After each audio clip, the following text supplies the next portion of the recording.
Buenas tardes, hermanos. El Señor les bendiga muy ricamente. Bienvenidos una tarde más a este tiempo de preguntas y respuestas, en las que con la ayuda del Señor, como bien saben ustedes, intentaremos responder a todas vuestras inquietudes, a todas aquellas cosas que durante años tal vez os han estado preocupando y hasta el día de hoy a lo mejor no habéis conseguido, no habéis obtenido una respuesta convincente, de tal manera que os saque de las dudas y podáis ya estar definitivamente tranquilos a partir de ahora. Bueno, siempre recurrimos a la palabra del Señor, no podía ser de otra manera.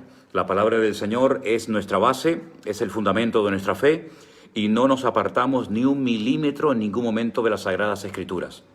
Para nosotros la palabra de Dios es nuestra máxima autoridad.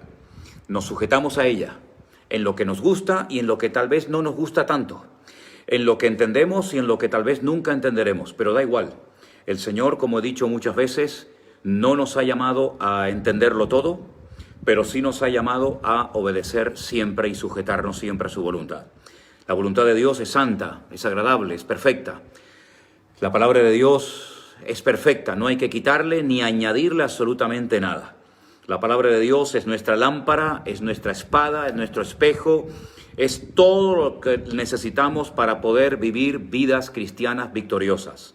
En ella encontramos los principios elementales, básicos, fundamentales para vivir vidas cristianas victoriosas, con estabilidad, con firmeza, con santidad, con orden. En ella encontramos todo lo necesario para que nuestras familias sean familias unidas y bendecidas por la bendición de nuestro Dios. En ella encontramos todas las respuestas que necesitamos para estos tiempos difíciles y extraños en los cuales nos ha tocado vivir. Pero antes vamos a orar, como siempre, y pedir la bendición del Señor para que todo lo que hoy hablemos y para que todo lo que hoy vamos a estar dando respuesta sea de bendición. Y el nombre de Cristo Jesús, nuestro Señor y Salvador, sea levantado en alto y Él sea el único, repito, el único que se lleve toda la gloria y toda la honra. Así que oramos pues al Señor. Te damos gracias, Señor Jesús, por esta nueva oportunidad que nos brindas de poder estar aquí reunidos. Pedimos, Dios mío, que tú nos dirijas, que tu Espíritu Santo nos ilumine y nos dé sabiduría, y que todo lo que hablemos hoy y todas las respuestas que demos, Señor, te glorifiquen a ti, Señor. Queremos que tú seas el centro de atención, que tú, Señor, nos ayudes y nos dirijas en todo lo que hablemos y que tú seas el centro, Dios mío, de atención, que todo gire en torno a ti y que las respuestas sean respuestas bíblicas, cristocéntricas y que en ningún momento, Señor, salga la carne por ninguna parte, sino que solamente seas tú, a través de tu Santo Espíritu y tu bendita palabra, la que ministre y la que hable y toque hoy nuestros corazones. Ponemos este tiempo en tus manos, en el nombre precioso de Jesús. Amén y amén. Bueno, mis queridos hermanos, cada vez noto algo muy interesante y muy bonito. Y son más preguntas, digamos, bíblicas.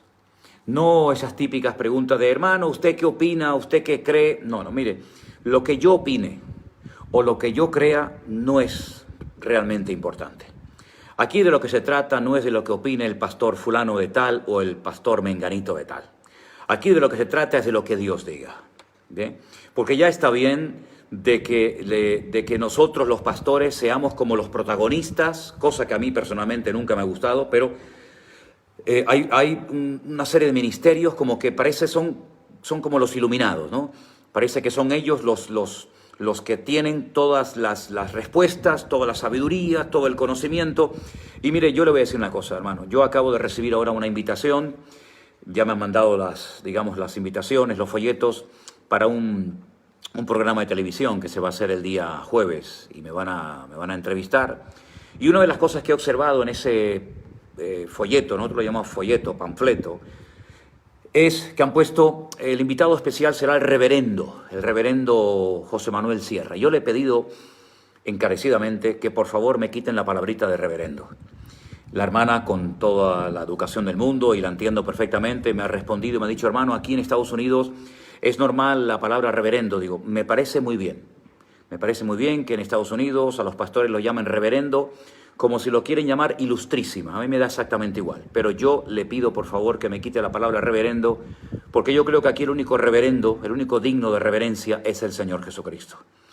Nosotros somos simplemente siervos, siervos que no sé si todavía podemos ostentar el título de siervo inútil, porque después de haber hecho todo lo que nos correspondía hacer, ese es el título que la Biblia nos da, siervos inútiles.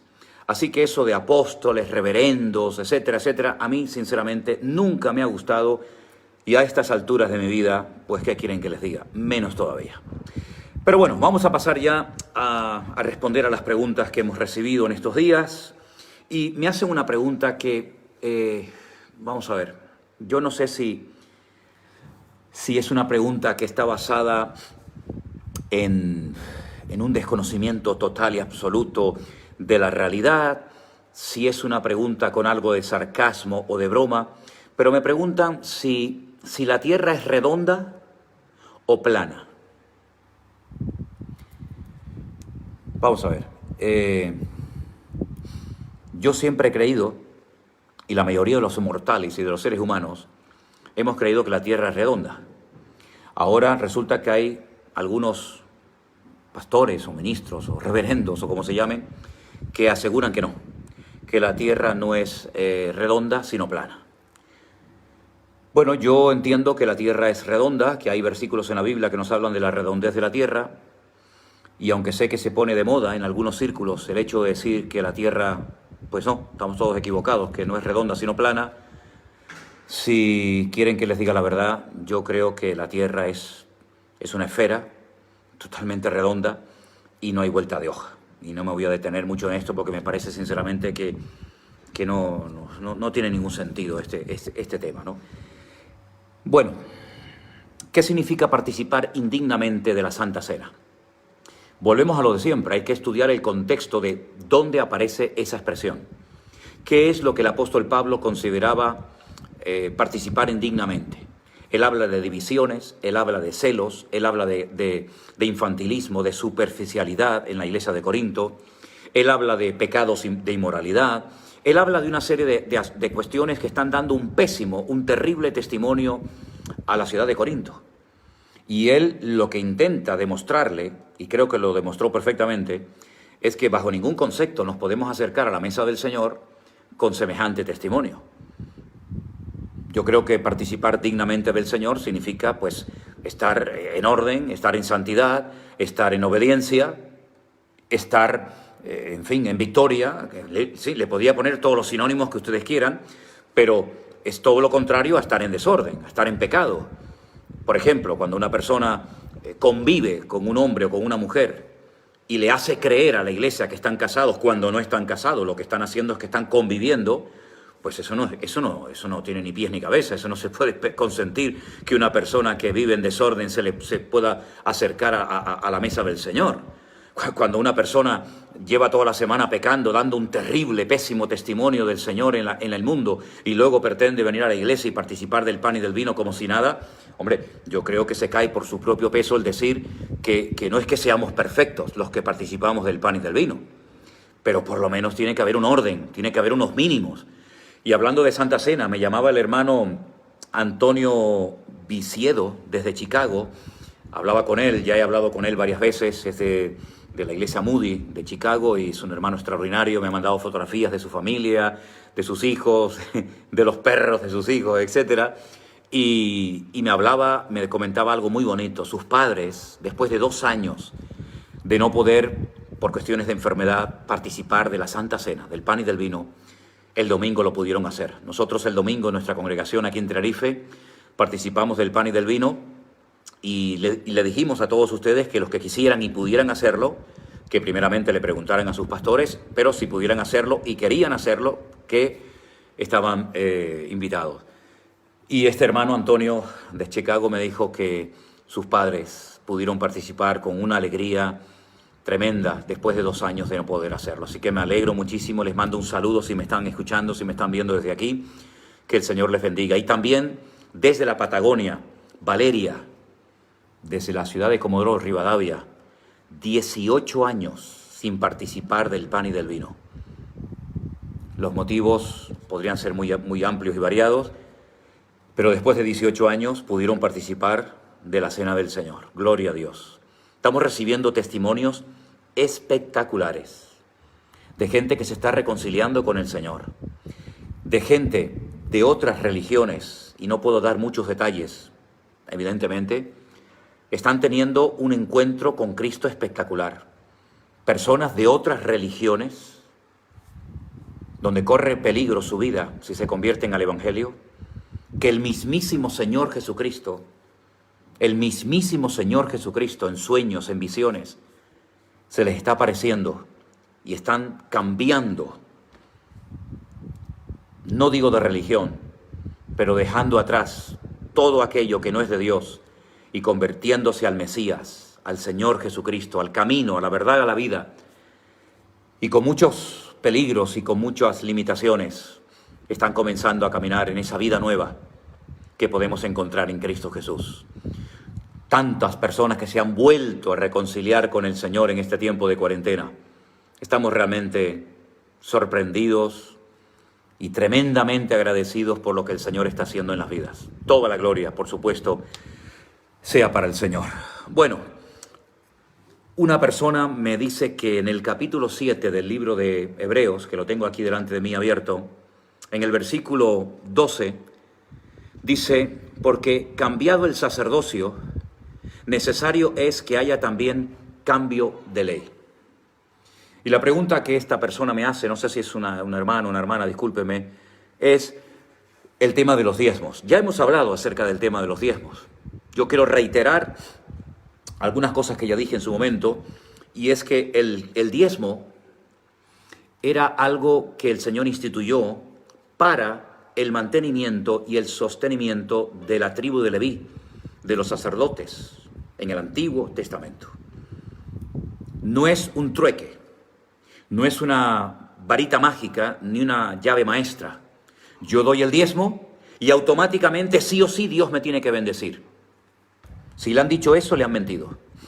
Si alguien le ha enseñado que usted dando el diezmo, Dios sí o sí le tiene que bendecir y le tiene que dar más de lo que usted ha dado, le ha engañado descaradamente. Eso es mentira. Dios no tiene que darle a usted y a mí nada. Ya con la salvación ya nos dio suficiente, pero Dios es tan bueno que aparte de la salvación nos da otras muchas cosas. Pero con el diezmo no se puede amenazar a la gente. Ya está bien de asustar a la gente, por favor. Que si no dan al diezmo están bajo maldición. Que si no dan el diezmo, Dios no te va a bendecir. ¿Pero qué están diciendo? Están mintiendo, eso es mentira, eso es falso. Eso es rotundamente falso. Todas las maldiciones, el Señor se las llevó a la cruz del Calvario. Y con su sangre nos liberó de todas las maldiciones que podían pesar sobre nosotros. Así que por favor, déjense de estar engañando a las ovejas. Eso es mentira, eso es falso. Yo no estoy diciendo que dar el diezmo sea malo. Yo no estoy diciendo eso. Nosotros damos el diezmo. Nosotros damos el diezmo. Pero no lo doy para que Dios me dé. Lo doy porque me agrada. Lo doy porque es lo mínimo. Es lo mínimo que podemos dar como creyentes a la obra del Señor. Todo es del Señor. Todo es del Señor. No solamente el diezmo, todo es del Señor.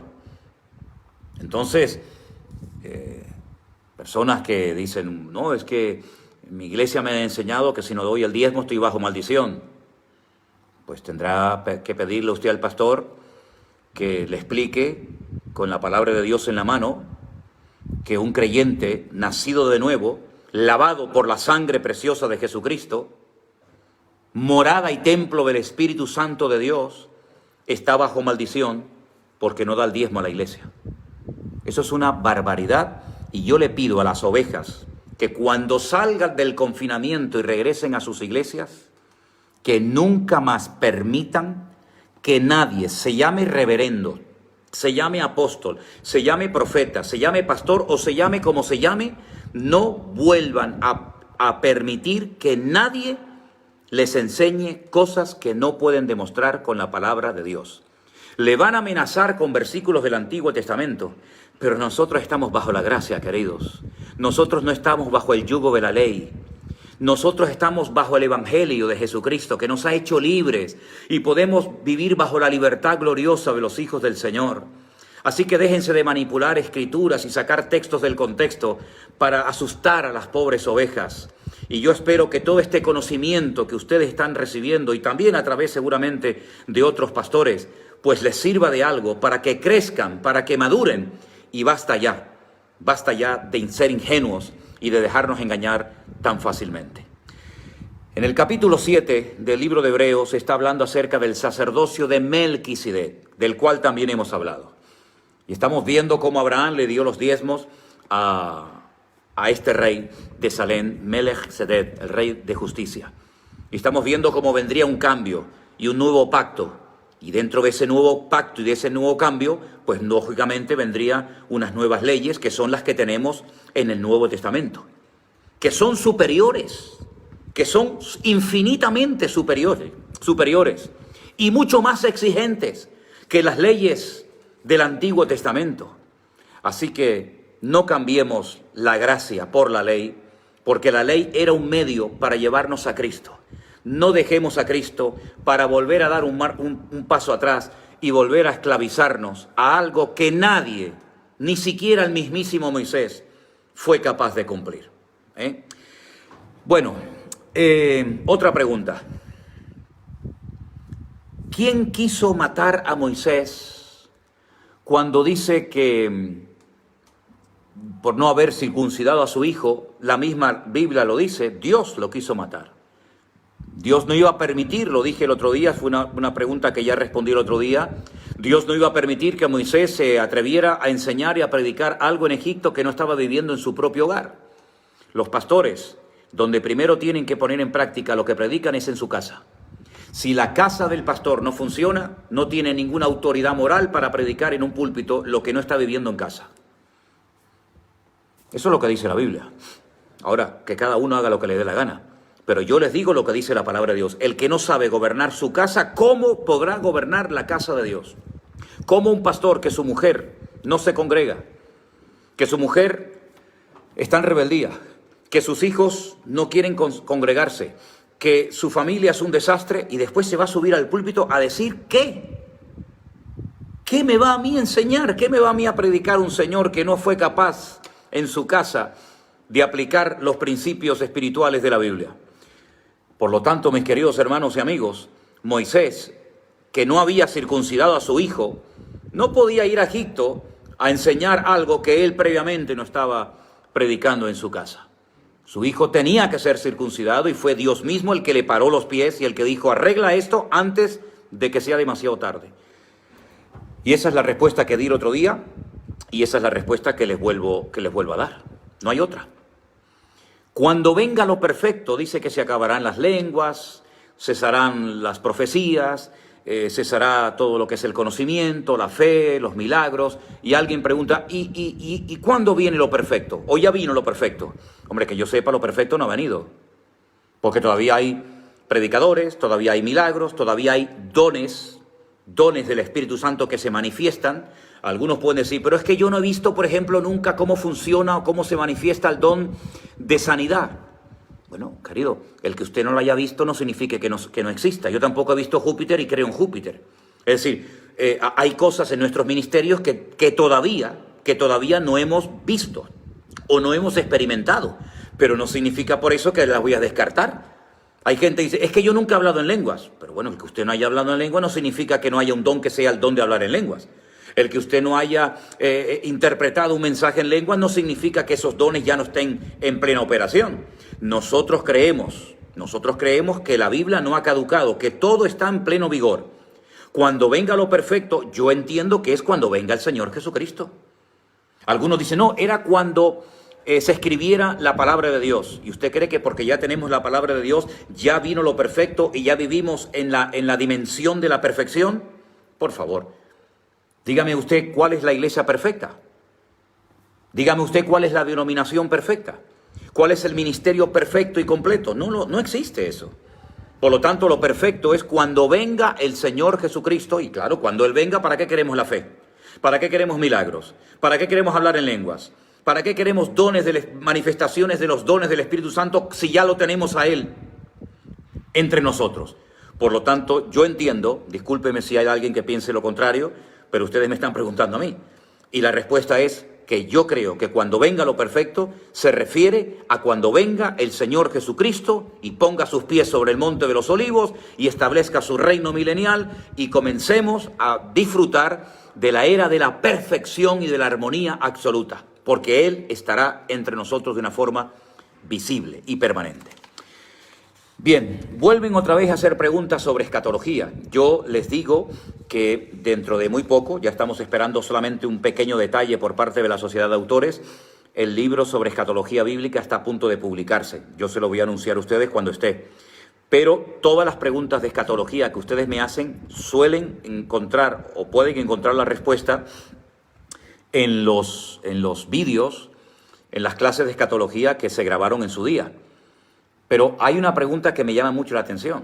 No recuerdo exactamente quién la hizo. Pero me preguntan, ¿el anticristo se manifiesta al principio o al final de la gran tribulación? Biblia, hermanos, por favor, hay que leer más la Biblia. Es que muchos siguen haciendo preguntas y con la pregunta que hacen demuestran que no tienen ni idea de la Biblia. ¿Y cómo puede ser que un creyente, ahora que tiene un montón de tiempo libre para leer la Biblia, no la lea? ¿Cómo se va a manifestar el anticristo al final de la gran tribulación? ¿Para qué se va a manifestar si ya terminó? La gran tribulación son 7 años. Y el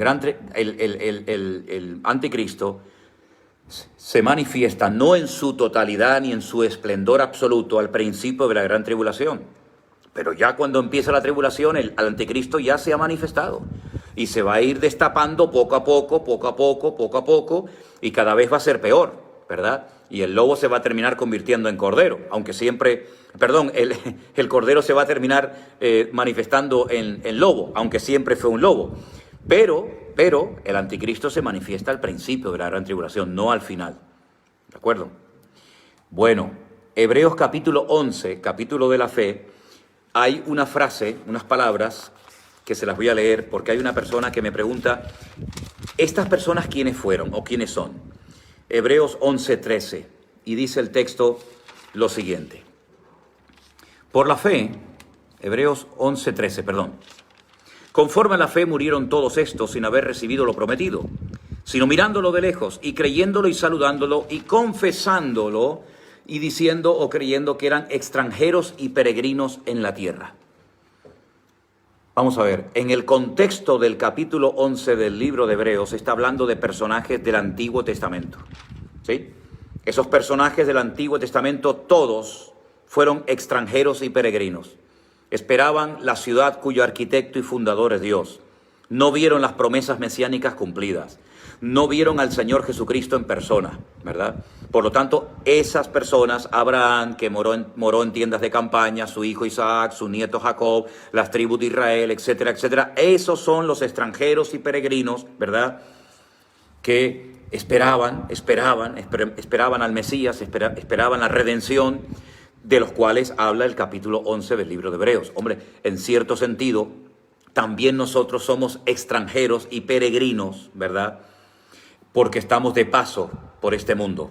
Pero es que es el capítulo 11 el que usted me dice que lea. Y en el capítulo 11 que usted me dice que lea, no estamos nosotros, no está la iglesia, sino están personajes del Antiguo Testamento. Y a esos personajes se refiere la Biblia cuando los denomina peregrinos y extranjeros. ¿De acuerdo? ¿Cuál es el pecado imperdonable? La blasfemia contra el Espíritu Santo es un pecado por el cual no hay que orar. Mire, hay muchas preguntas sobre este pecado, sobre este tema. Yo les pediría que no se preocupen tanto por esto, porque probablemente ustedes en toda su vida no van a ver nunca a nadie que cometa este pecado. Fíjense lo que les digo. Probablemente en toda su vida ustedes conocerán a alguien que haya cometido el pecado contra el Espíritu Santo. Es un pecado, lógicamente, como dice la Biblia, que no tiene perdón. Y no puedo, en pocas palabras, dar una explicación profunda como debería de darse para explicar lo que es este pecado. Pero no se estén preocupando tanto por esto, porque mire, el hecho de que usted ya pregunte si usted ha cometido o no este pecado es la evidencia de que usted no lo ha cometido. ¿De acuerdo? Así que por favor vivan en la libertad gloriosa de los hijos de Dios. Mire, yo llevo años, hermanos, créanme, yo llevo años tratando y esforzándome todo lo que puedo por enseñarle a los creyentes a vivir en paz, en tranquilidad, sin agobios, sin nerviosismos, sin temor a nada ni a nadie. Es que digo esto porque lamentablemente he visto a tantos líderes, esa palabra no me gusta, pero tantos líderes con tanta presión, agobiados, no tienen tiempo ni para respirar. Por favor, disfrutemos de la vida, queridos. Miren, yo soy una persona muy ocupada, pero yo tengo tiempo para todo. Tengo tiempo para hacer deporte, tengo tiempo para estudiar la Biblia, tengo tiempo para estar con mi familia. Pero es que yo veo a creyentes que no tienen tiempo, están agobiados, están estresados, reuniones por aquí, reuniones por allá, una actividad aquí, un congreso por allá. Relájense, hijos, disfruten de la vida, disfruten de la vida. A veces se hacen preguntas los cristianos que yo digo, pero ¿para qué se complican la vida? Si la salvación se pierde, si no se pierde, si hay pecado contra el Espíritu Santo, si el Señor viene ahora, si viene mañana. Vivan el día a día, disfruten, disfruten, disfruten. No somos hijos de Dios, no han sido perdonados nuestros pecados. Denle gloria a Dios. Miren al Señor por todas partes. Disfrute de sus nietos, disfrute de sus hijos, disfrute de su matrimonio, disfrute del ministerio. Porque la vida cristiana no es un continuo llorar, una penalidad, una tragedia. Yo, con todo mi respeto, voy a decir esto, A lo mejor algunos predicadores que me están escuchando ahora, no sé si habrá alguno, no compartirá mi opinión, pero es que yo veo algunos predicadores que cuando hablan del ministerio, lo presentan al ministerio como si fuera una tragedia ser pastor. Y para mí es una bendición, para mí es la dicha y el gozo más grande y lo más hermoso que me ha podido pasar en la vida es que el Señor me ha puesto en su ministerio. Con todos mis defectos, con todas mis debilidades, con todas mis cosas. Y yo disfruto del ministerio. Para mí pastorear es una bendición. Para mí estar aquí con ustedes ahora, para mí es un gozo espectacular. No me agobia el que me coman a preguntas, el que me llamen, el que tenga que compartir aquí, predicar allá. Para mí es un gozo y un disfrute. Pero cuando yo veo a la gente estresada, es que el ministerio es una carga, es que los hermanos... Pues mire, mijo, si usted no tiene la capacidad de estar en el ministerio porque no tiene aguante, déjelo. Dedíquese a otra cosa. Otros están todo el día quejándose por el dinero. Es que no tengo para pagar el local, es que no tengo el dinero. Pues mire, hermano, si usted quiere ganar más dinero, déjese de ser pastor. El ministerio no es para hacerse rico, aunque algunos creen que el ministerio es para hacerse ricos. Hay pastores que piensan que a costa de las ovejas pueden vivir como marajá, como reyes. Pues te equivocas, mijo. El ministerio no se creó ni se diseñó para que usted viva como un rey y la pobre gente viva todo el día sacrificada para que usted se pegue la gran vida. No, ese no es el ministerio. Si usted quiere vivir como un rico, dedíquese a los negocios, dedíquese a las empresas, pero el ministerio no es para vivir como un marajá. El ministerio es para servir a los demás. Y si usted se quiere servir de los demás y no quiere servir a los demás, dedíquese a otra cosa. Dedíquese a otra cosa. Usted quiere tener aviones y barcos y hoteles de 5 estrellas y vivir como un rico, me parece que usted se equivocó rotundamente de profesión. Ahora, les digo algo y aprovecho. Ha habido algunas personas que últimamente me están ofreciendo negocios. Miren, no pierdan el tiempo, por favor. Yo creo que un pastor no se puede meter en negocios. Yo sé que hay pastores que se han metido en negocios. A mí me da igual lo que hagan los demás. Ninguno que milita, y yo milito en el ejército de Dios, ninguno que milita se enreda en los negocios de la vida. Yo tengo otros negocios que atender, que son los negocios de mi Padre. La obra, el llamado, el ministerio, las almas, las ovejas. Ese es mi negocio, ese es mi trabajo. Pero no me estén ofreciendo negocios para ganar dinero, porque conmigo van a perder el tiempo. Así que no me manden WhatsApp, ni me hagan llamadas, ni me manden correos ofreciéndome negocios para ganar dinero. Ahora que te escucha mucha gente, ahora que eres un hombre influyente en las redes sociales. Mire, no me estén volviendo loco con historias. Los negocios se los ofrecen a otros, y si son tan buenos, ¿por qué me los ofrecen a mí? Es extraño, ¿no? Me hacía gracia un vendedor de lotería que había antiguamente por aquí, por la zona, que siempre se me acercaba y me decía, compre la lotería, que hoy le va a tocar los millones. Y yo le decía, ¿y tú crees que si tú supieras que el número que llevas va a tocar los millones, me lo ibas a dar a mí? Así que, negocios fuera. Bien, sigo respondiendo a más preguntas. El capítulo 3 versículo 29 de Marcos, menciona un pecado que tiene otra vez que ver con el tema de la blasfemia contra el Espíritu Santo, del pecado del Espíritu Santo. Es el pecado que menciona Marcos capítulo 3, versículo 29. Volvemos otra vez a lo mismo. Pero hay una pregunta que sí me ha gustado mucho. Es una pregunta muy interesante que de momento hasta ahora nadie me la había hecho, y es la siguiente: ¿cómo se pueden probar los espíritus? Porque la Biblia dice que hay que probar los espíritus. Bueno, yo les digo una cosa, no solamente hay que probar los espíritus, hay que probar todo. No dice, por ejemplo, Apocalipsis capítulo 2, que habían probado. Escuche, no dice la Biblia que los hermanos de la iglesia de Éfeso habían probado a los que se decían ser apóstoles y los habían hallado mentirosos. Hoy en día hay que probar a los que se dicen ser apóstoles, hay que probar a los que se llaman profetas, hay que probar a los espíritus, hay que probarlo todo. Porque estamos en una era tan peligrosa, donde la mentira, el diablo es tan sutil y tan astuto, que a veces por un pequeño comentario, una pequeña broma, una pequeña palabra, por ahí se puede meter el enemigo, y las pequeñas zorras terminan destruyendo grandes cosechas. ¿Cómo se pueden probar los ministerios? Si son o no son de Dios. ¿Cómo se pueden probar los espíritus? ¿Cómo se pueden probar las enseñanzas, las predicaciones? Mire, con esto. Aquí. Ve aquí lo que dice. Santa Biblia. Palabra de Dios. Así, con esto. Con eso se prueba. Con la Biblia. El filtro, la palabra de Dios. Lo que no entra por la palabra de Dios, lo que no coincide con las Sagradas Escrituras, fuera. Lo diga quien lo diga y lo haga quien lo haga. Lo que no coincide 100% con la Escritura, descártelo completamente. Completamente. No se quede, bueno, es que dijo 10 cosas buenas, pero después dijo 3 o 4 cosas que no eran bíblicas. Fuera. La verdad no se puede mezclar con las mentiras. ¿De acuerdo? Es verdad 100% de la A a la Z. Y si no es así, pues lo lamento mucho, no comparto verdades con mentiras, ni mentiras con verdades. No tengo más preguntas.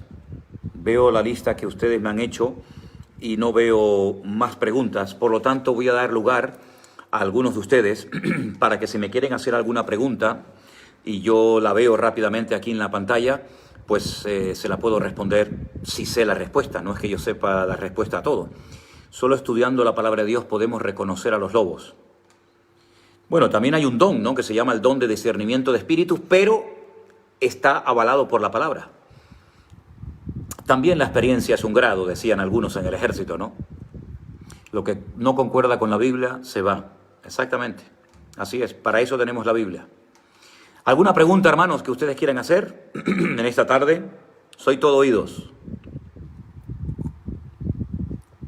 ¿Reprender es bíblico? Sí, claro. Reprender a los demonios. Hay que reprender a los demonios, por supuesto. Y tenemos autoridad para echar fuera demonios. Tenemos autoridad para echar, y debemos de echar fuera a los demonios. Por supuesto que sí. Y se reprenden en el nombre de Jesucristo. A los demonios. Subrayo. No a cualquier manifestación y a cualquier cosa. Porque muchas veces hay gente que supuestamente se manifiesta y lo que están haciendo es un acto para llamar la atención sobre sí mismos. Y les puedo asegurar que muchísimas de las manifestaciones que se ven en las iglesias de endemoniados tienen poco, ¿eh? Pastor, ¿el mar y los cuernos significan lo mismo? El mar. No, usted me está hablando del terreno profético. Los cuernos, yo dije en una ocasión yo dije que los cuernos significan o son naciones. En escatología, los cuernos son naciones. Y las cabezas son imperios. El mar, en el libro de Daniel y en Apocalipsis, nos hace referencia a naciones. También hace referencia a naciones. Pero déjeme ahora que vi esta pregunta, decirles que el otro día me decía una persona, ¿por qué habla la Biblia de los cuernos del altar?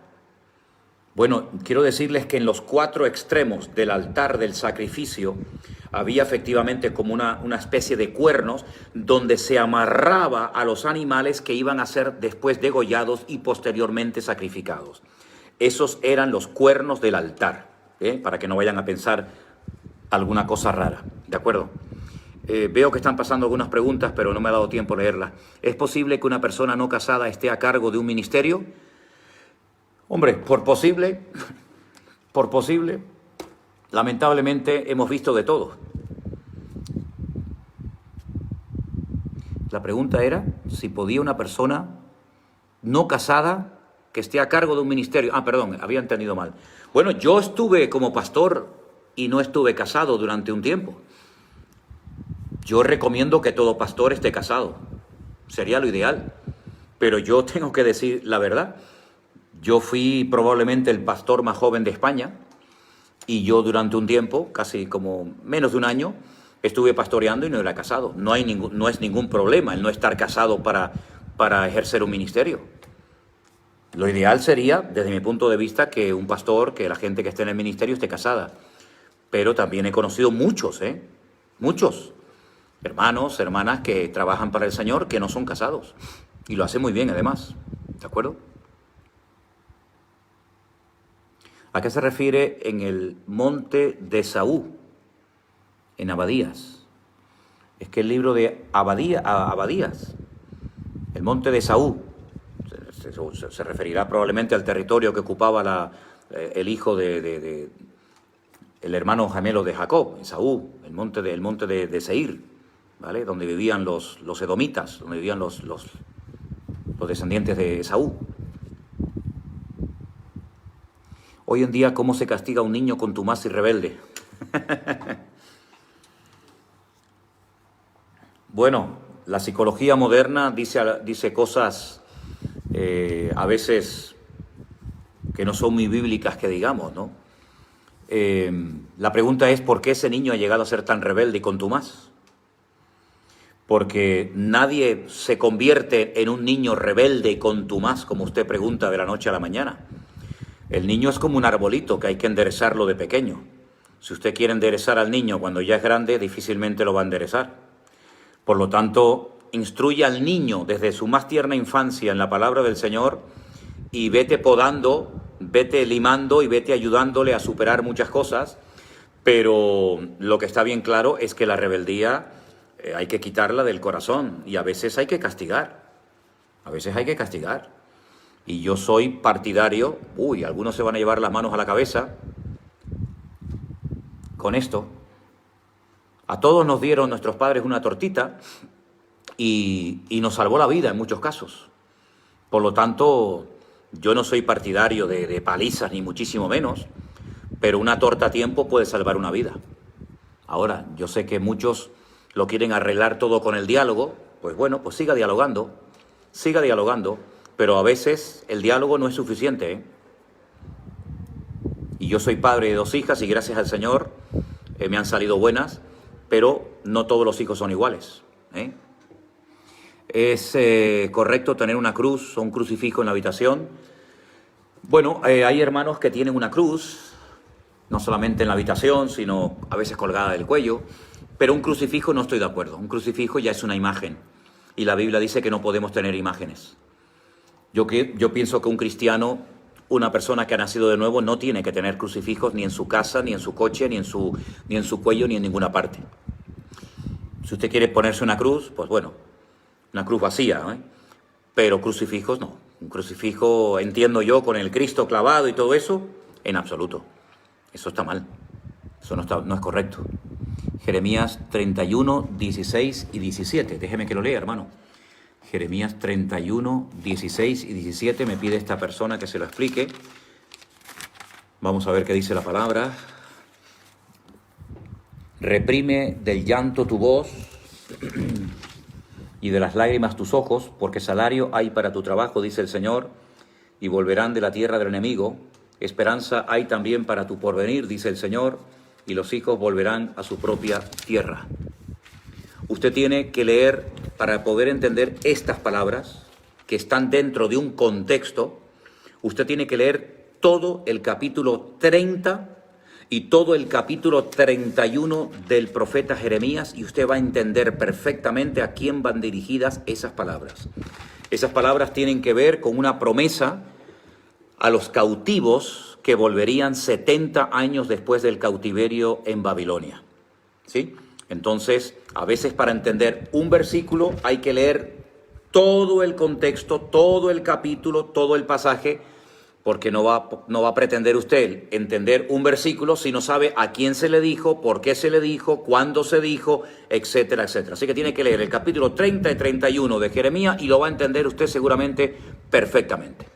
Pastor, ¿le va a pasar a las personas ¿qué le va a pasar a las personas? Que sobrevivan al fin del mundo. ¿Qué le va a pasar a las personas que sobreviven? Es que no existe fin del mundo. Esa expresión no es correcta. Fin del mundo. No va a haber una explosión y de repente se muere todo el mundo. No, fin del mundo no es correcta esa expresión. Tal vez se refiere usted a qué va a pasar con los que sobrevivan a la gran tribulación. Puede ser que van por ahí los tiros. Pues van a entrar al milenio. Pero toda persona se va a tener que presentar tarde o temprano ante el gran trono de Dios y va a tener que rendir cuentas por su propia vida. Así es que Dios nos ayude a estar siempre preparados. ¿Dónde puedo encontrar la explicación de las 70 semanas de Daniel?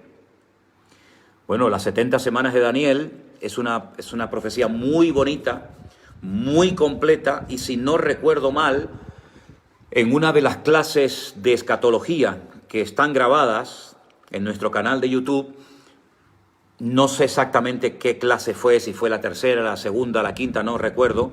Yo di una explicación acerca de las semanas 70 del profeta Daniel, que son 490 años de historia divididos en varios grupos.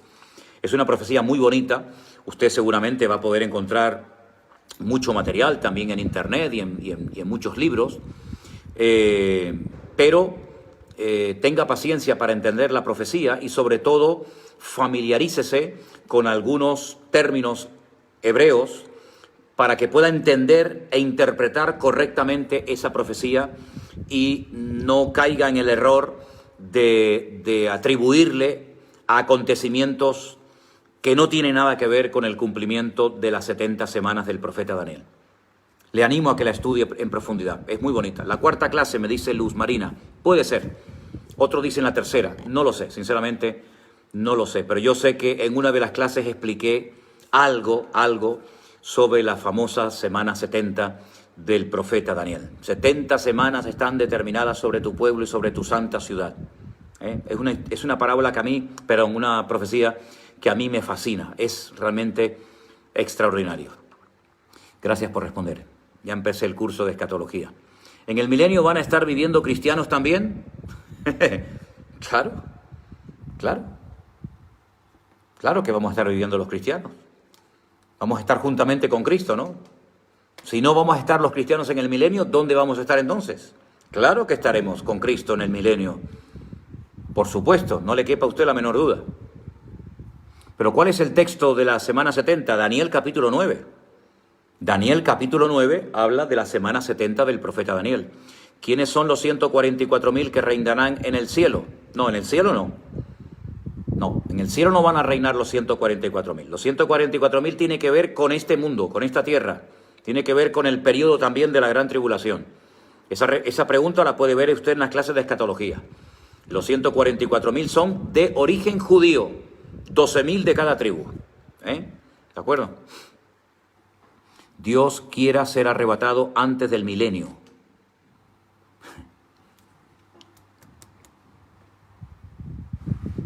Explicar el Salmo 19 y el Alifat. No, vamos, espere. Vamos a ver. Explicar el Salmo 119, no, porque el Salmo 119 me llevaría un mes explicárselo. Yo lo que sí les quiero decir simplemente es que el Salmo 119 es un acróstico formado por las 22 letras del Aleph Bet. Es decir, hay bloques de 8 versículos cada uno, donde cada bloque empieza por una de las letras del alfabeto hebreo. Eso no se puede apreciar en castellano. En español no se puede ver. Pero si usted supiera leer hebreo, usted vería que los primeros 8 versículos del Salmo 119, y además usted puede ver encima del Salmo 119, puedes ver las letras. Por ejemplo, del 1 al 8 pone arriba Aleph. Eso quiere decir que los 8 versículos, los primeros del Salmo 119, todos empiezan por la misma letra, en hebreo, no en español. Del versículo 9 al versículo 16, donde pone arriba Bet, significa que todos los versículos empiezan por la letra Bet, que es la segunda, y así sucesivamente. En total, 22 bloques, 22 letras de 8 versículos cada uno. Es un salmo precioso, es un salmo realmente extraordinario. ¿Qué pasará luego del milenio? Clases de escatología. Todas las preguntas sobre acontecimientos finales tienen que ir a las clases de escatologías y allí las van a encontrar. Lo del sábado y lo del domingo lo hemos respondido ya 1000 veces. No voy a seguir siempre con lo mismo, que si el sábado, que si el domingo. Ya lo hemos respondido en muchas ocasiones. Y, hermanos queridos, respondo a esta última. ¿Por qué los cristianos dicen que no pueden tener depresión? Bueno, yo no sé quién le ha dicho a usted eso. Yo no sé quién le ha dicho a usted, quién le ha enseñado que un cristiano no puede tener depresión. Una pregunta, ¿un cristiano puede tener dolor de cabeza? ¿Un cristiano puede tener un infarto? ¿A un cristiano se le puede partir un tobillo? ¿Un hueso del cuerpo se le puede partir a un cristiano? ¿Un cristiano puede perder la visión? Es decir, ¿por qué puede tener todo lo que le he dicho y por qué un cristiano no puede pasar una temporada por una especie de depresión o desánimo o de decaimiento? Los que dicen eso no tienen ni la más remota idea de lo que están diciendo. Porque un cristiano puede pasar por eso y por mucho más. Pero con la ayuda del Señor se puede salir de la depresión, de la angustia, de la tristeza, del miedo, de cualquier trauma. Por supuesto que sí. Si alguien le ha dicho que un cristiano no puede tener una depresión, un momento de desánimo, qué poco maduro es esa persona. Qué poco maduro es ese hombre o esa mujer para haberle dicho semejante barbaridad a usted. No le haga ni el más mínimo caso. No le haga ni caso. Gracias al Señor podemos salir de cualquier situación, por desesperada que sea, mi hermano. Por desesperada que sea, el Señor siempre estará a nuestro lado. Él nos consuela, Él nos anima, y hay momentos de tristeza, hay momentos de soledad, momentos de incomprensión, momentos de todo tipo, de sensaciones habidas y por haber. Pero en Cristo Jesús hay victoria. Y si alguien está pasando por una depresión, oraremos para que el Señor le bendiga y le ayude y pronto pueda salir de la depresión, para que con la consolación con la que usted ha sido consolado, posteriormente pueda consolar a los que están pasando por la misma tribulación por la que usted ha pasado. Porque nadie mejor que una persona que ha pasado por un problema puede entender a otra persona que está pasando el mismo o similar problema. Así que todas las experiencias de la vida, por muy duras o difíciles que nos hayan parecido, siempre van a ser una ayuda para poder después bendecir y ayudar y poder entender muchísimo mejor a otras personas que han pasado o que están pasando por la misma situación. Así que el Señor nos ayude a darle gracias en todo momento y en toda situación de la vida, porque la vida da muchas vueltas, mi hermano. La vida da muchas vueltas. Y hoy estamos aquí contentos y alegres y bendecidos, pero tal vez mañana yo tenga que pedirles oración a ustedes por una situación difícil, por un problema por el que esté atravesando. Ahora son ustedes los que suelen pedir oración, pero somos un cuerpo. Y cuando uno sufre, todos sufrimos. Y cuando uno ríe, todos reímos. Y cuando uno recibe honra, todos nos gozamos, ¿verdad? Por lo tanto, queridos hermanos, no condenemos a las ovejas, por favor. Tratemos con mimo, tratemos con cariño a la gente. No tratemos a la gente como si fueran cosas, como si fueran de nuestra propiedad. Por favor, ya está bien de poner condenación en la vida de la gente. Ninguna condenación hay para los que están en Cristo Jesús. El estado de ánimo del ser humano es cambiante. es cambiante, pero la victoria y la presencia del Señor es permanente. Por lo tanto, no condenemos a una persona si está pasando por un momento de tristeza, de angustia o de soledad. Lo que tenemos que hacer es ponerle el brazo por encima y orar por él y orar por ella, pero condenarlo. ¿Quién es usted para condenar a una persona que está pasando por una depresión o por un desánimo, por la pérdida de un hijo o por lo que sea? Vamos a orar los unos por los otros y vamos a dejar ya de condenarnos y de estar apuntando a los demás con el dedo, ¿sí? Todo ayuda para bien, gloria a Dios, claro que sí. Hermanos queridos, que el Señor les bendiga. Ha sido para mí una bendición el poder estar con todos ustedes. Saben que esto que estamos aquí haciendo en directo, nuestro hermano Armando, que es un hermano de nuestra iglesia que está haciendo un trabajo extraordinario en estos días, después lo subirá más tarde a nuestro canal de YouTube para que ahí quede y otras personas puedan, si quieren, volver a verlo. Que el Señor les bendiga. Nos volveremos a ver mañana otra vez a esta hora, aunque por la mañana tendré el devocional como cada día. Y las preguntas que me están haciendo ahora, que no voy a dar respuesta ahora por cuestiones de tiempo, intentaré responderlas mañana, ¿de acuerdo? Preparémonos para cosas tremendas que van a ocurrir en los últimos tiempos. El enemigo sabe que le queda poco tiempo y él va a tratar de hacer todo lo posible en su desesperación, créame, en la desesperación más absoluta del diablo, porque sabe que le queda poquísimo tiempo, va a intentar alcanzar todos los objetivos que durante toda la historia de la humanidad no ha logrado conseguir. Pero por otra parte, el Señor va a obrar de formas tan espectaculares que muchos de ustedes, cuando salgan de su confinamiento y vuelvan a sus respectivas iglesias, nunca más volveréis a ser los mismos. Porque el Señor os ha estado y os está ministrando y enseñando cada día la palabra del Señor para fortalecerles en la fe, para que cuando ustedes salgan otra vez, salgan fortalecidos, salgan realmente renovados y su vida nunca más volverá a ser la misma. Sigan orando mucho por nosotros, como nosotros lo hacemos cada día por ustedes. Y una vez más, no quiero despedirme sin decirles gracias. Gracias a todos los que cada día están apoyando este ministerio para que siga adelante. Ya llevamos, pues, tal vez más de 2 meses cerrada la iglesia, pero gracias al apoyo, a las oraciones, a las ofrendas, a las donaciones de todos ustedes, seguimos adelante y en pie de guerra, más animados y fortalecidos que nunca, ¿eh?